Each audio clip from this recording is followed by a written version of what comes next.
ನಮಸ್ಕಾರ ಸ್ನೇಹಿತರೆ, ನಾನು ನಿಮ್ಮ ಮಹಿವೀರ್. ಈ ಕ್ಷಣದ ಸುದ್ದಿಗಳು. ಇಸ್ರೇಲ್ ಪ್ರಧಾನಿ ನೇತನ್ಯಾಹು ಇರಾನ್ ಮತ್ತು ಇತರ ವಿಷಯಗಳ ಕುರಿತು ಟ್ರಂಪ್ ಅವರೊಂದಿಗೆ ಚರ್ಚಿಸಲಾಗುವುದು ಎಂದು ಹೇಳಿದ್ದಾರೆ. ಸೌದಿ ರಕ್ಷಣಾ ಸಚಿವಾಲಯ ಪೂರ್ವ ವಲಯ ಮತ್ತು ರಿಯಾದ್ನಲ್ಲಿ ತೈಲ ಸೌಲಭ್ಯಗಳನ್ನು ಗುರಿಯಾಗಿಸಲು ಪ್ರಯತ್ನಿಸಿದ ಡ್ರೋನ್ಗಳನ್ನು ತಡೆಯಲಾಗಿದೆ ಎಂದು ಆಲ್ ಅರೇಬಿಯಾ ತಿಳಿಸಿದೆ. ಸೌದಿ ರಕ್ಷಣಾ ಸಚಿವಾಲಯ ಇರಾನ್ನ ಮಿತ್ರಪಕ್ಷವಾಗಿರುವ ಇರಾಕ್ನಲ್ಲಿರುವ ಸಶಸ್ತ್ರ ಗುಂಪುಗಳು ಡ್ರೋನ್ಗಳನ್ನು ಹಾರಿಬಿಟ್ಟಿವೆ. ಸೌದಿ ವಿದೇಶಾಂಗ ಸಚಿವಾಲಯ ಇರಾನ್ನ ಮಿತ್ರಪಕ್ಷವಾಗಿರುವ ಇರಾಕಿ ಸಶಸ್ತ್ರ ಗುಂಪುಗಳು ದಾಳಿಯ ನಂತರ ನಾವು ಪ್ರತಿಕ್ರಿಯಿಸುವ ಹಕ್ಕನ್ನು ಕಾಯ್ದುಕೊಂಡಿದ್ದೇವೆ ಎಂದು ಹೇಳಿದೆ. ಯೆಮೆನ್ ಹೌತಿಗಳು ಡ್ರೋನ್ಗಳ ಮೂಲಕ ಸೌದಿ ಕಚ್ಚಾ ತೈಲ ಸಾರಿಗೆ ಮೂಲಸೌಕರ್ಯಗಳನ್ನು ಗುರಿಯಾಗಿಸಿಕೊಂಡಿವೆ ಎಂದು ಹೇಳಿದೆ. ಉಕ್ರೇನ್ ಕುರಿತು ರಷ್ಯಾದ ವಿದೇಶಾಂಗ ಸಚಿವಾಲಯದ ವಕ್ತಾರರು ಹೊಸ ಆಲೋಚನೆಗಳನ್ನು ಮತ್ತು ಸಲಹೆಗಳನ್ನು ಪರಿಗಣಿಸಲು ನಾವು ಮುಕ್ತರಾಗಿದ್ದೇವೆ ಎಂದು ಈ ಮೂಲಕ ತಿಳಿಸಿದ್ದಾರೆ. ಇರಾನಿನ ಸಂಸತ್ ಸದಸ್ಯ ಖಜ್ರಿಯಾನ್ ಇರಾನ್ನೊಂದಿಗೆ ಸಮನ್ವಯವಿಲ್ಲದೆ ಒಮಾನ್ ಕಾನೂನಾತ್ಮಕ ದೃಷ್ಟಿಕೋನದಿಂದ ಹರ್ಮುಜ್ ಜಲಸಂಧಿಯನ್ನು ತೆರೆಯಲು ಸಾಧ್ಯವಿಲ್ಲ ಎಂದು ತಸ್ನಿಮ್ ನ್ಯೂಸ್ ಏಜೆನ್ಸಿಗೆ ವಿವರಿಸಿದ್ದಾರೆ. ನಾವು ಇರಾನ್ ಜೊತೆ ಗಂಭೀರ ಮಾತುಕತೆ ನಡೆಸುತ್ತಿದ್ದೇವೆ. ಅವು ಯಶಸ್ವಿಯಾಗದಿದ್ದರೆ ನಾವು ಶಕ್ತಿಶಾಲಿ ಮಿಲಿಟರಿ ಕ್ರಮಕ್ಕೆ ಹಿಂದಿರುಗುತ್ತೇವೆ ಎಂದು ಇಸ್ರೇಲ್ ಚಾನೆಲ್ 12ಗೆ ಟ್ರಂಪ್ ಅವರು ವಿವರಿಸಿದ್ದಾರೆ. ಟೆಹ್ರಾನ್ ಜೊತೆ ಒಪ್ಪಂದ ಸಾಧಿಸಲು ಸಮಯಾವಕಾಶ ಕಡಿಮೆ ಇದೆ ಎಂದು ಸ್ಪಷ್ಟಪಡಿಸಿದ್ದಾರೆ. ಅಮೆರಿಕ, ಇರಾನ್ ಮತ್ತು ಮಧ್ಯಪ್ರಾಚ್ಯದ ಇತರ ದೇಶಗಳ ನಡುವೆ ಮಧ್ಯಸ್ಥಿಕೆ ವಹಿಸುತ್ತಿರುವ ದೇಶಗಳು ಮತ್ತೊಮ್ಮೆ ಮಾತುಕತೆಗೆ ಅವಕಾಶ ನೀಡುವಂತೆ ಕೋರಿದ್ದರಿಂದ ನಾನು ಶುಕ್ರವಾರದ ದಾಳಿಗಳನ್ನು ತಾತ್ಕಾಲಿಕವಾಗಿ ನಿಲ್ಲಿಸಿದೆ ಎಂದು ಇಸ್ರೇಲ್ನ ಚಾನೆಲ್ 12 ನ್ಯೂಸ್ಗೆ ಟ್ರಂಪ್ ಅವರು ಹೇಳಿದ್ದಾರೆ. ಮಧ್ಯಸ್ಥಿಕೆಯ ವಿನಂತಿಯನ್ನು ಒಪ್ಪಿಕೊಳ್ಳಲು ಕಾರಣವೇನೆಂದು ಕೇಳಿದಾಗ ಟ್ರಂಪ್ ಅವರು ಕಳೆದುಕೊಳ್ಳಲು ಏನೂ ಇಲ್ಲ, ಗಳಿಸಲು ಏನೂ ಇಲ್ಲ ಎಂದು ಹೇಳಿದ್ದಾರೆ. ಪಾಕಿಸ್ತಾನದ ಆಂತರಿಕ ಸಚಿವರು ದೋಹಾಗೆ ದಿಢೀರ್ ಭೇಟಿ ನೀಡಿ ಭದ್ರತಾ ವಿಷಯಗಳ ಕುರಿತು ತಮ್ಮ ಕತಾರ್ ಸಮಕಾಲಿಕರನ್ನು ಭೇಟಿಯಾಗಿ ಚರ್ಚಿಸಿದ್ದಾರೆ. ದಾರಾದ ಪಶ್ಚಿಮದ ಹೊರವಲಯದಿಂದ ಇಸ್ರೇಲ್ ಸೇನೆಯು ಸಿರಿಯಾದ ಭೂಪ್ರದೇಶದೊಳಗೆ ಮುನ್ನುಗ್ಗುತ್ತಿದೆ ಎಂದು ಫಾರ್ಸ್ ನ್ಯೂಸ್ ವರದಿ ಮಾಡಿದೆ. ಟ್ರಂಪ್ ಇರಾನ್ ಭೇಟಿ ಮಾಡಲು ಬಯಸಿದೆ ಮತ್ತು ನಾವು ಭೇಟಿಯಾಗುತ್ತಿದ್ದೇವೆ. ಇರಾನ್ ಜೊತೆ ಒಪ್ಪಂದ ಮಾಡಿಕೊಳ್ಳಲು ಅವಕಾಶವಿದೆ.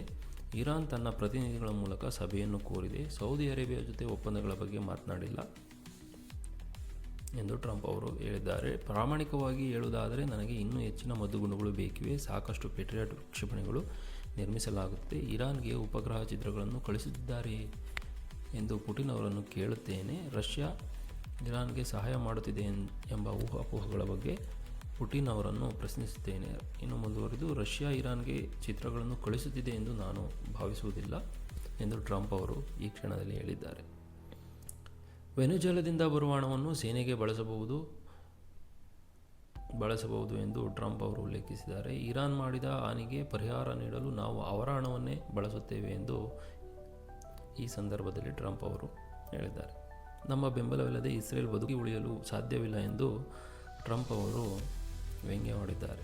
ನೇತನ್ಯಾಹು ಹಾಗೂ ಟರ್ಕಿಯ F-35 ಬಗ್ಗೆ ಕುರಿತು ಮಾತನಾಡಿದ ಟ್ರಂಪ್ ಅವರು ಟರ್ಕಿ ಉತ್ತಮ ಮಿತ್ರ ರಾಷ್ಟ್ರವಾಗಿದೆ ಎಂದು ಇಲ್ಲಿ ಉಲ್ಲೇಖಿಸಿದ್ದಾರೆ.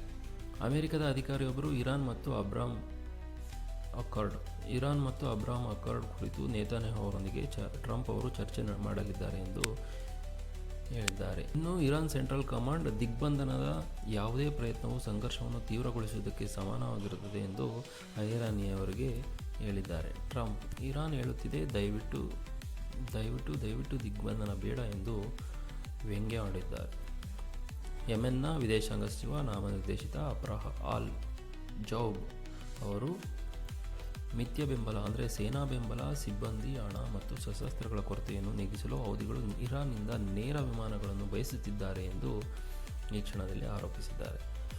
ಯೆಮೆನ್ನ ವಿದೇಶಾಂಗ ಸಚಿವ ನಾಮನಿರ್ದೇಶಿತ ಅಫ್ರಾಹ್ ಅಲ್ ಜೌಬ್ ಯೆಮೆನ್ ತೈಲ ರಫ್ತುಗಳ ರಕ್ಷಣೆಗಾಗಿ ಭದ್ರತಾ ಸಿದ್ಧತೆಗಳು ನಡೆಯುತ್ತಿವೆ ಎಂದು ಹೇಳಿದ್ದಾರೆ. ಇರಾಕ್ ಪಶ್ಚಿಮ ಅನ್ಬಾರ್ ಪ್ರಾಂತ್ಯದಲ್ಲಿ ಅಮೆರಿಕದ ಡ್ರೋನ್ ಧ್ವಂಸಗೊಂಡಿರುವ ಬಗ್ಗೆ ವರದಿಗಳಾಗಿವೆ.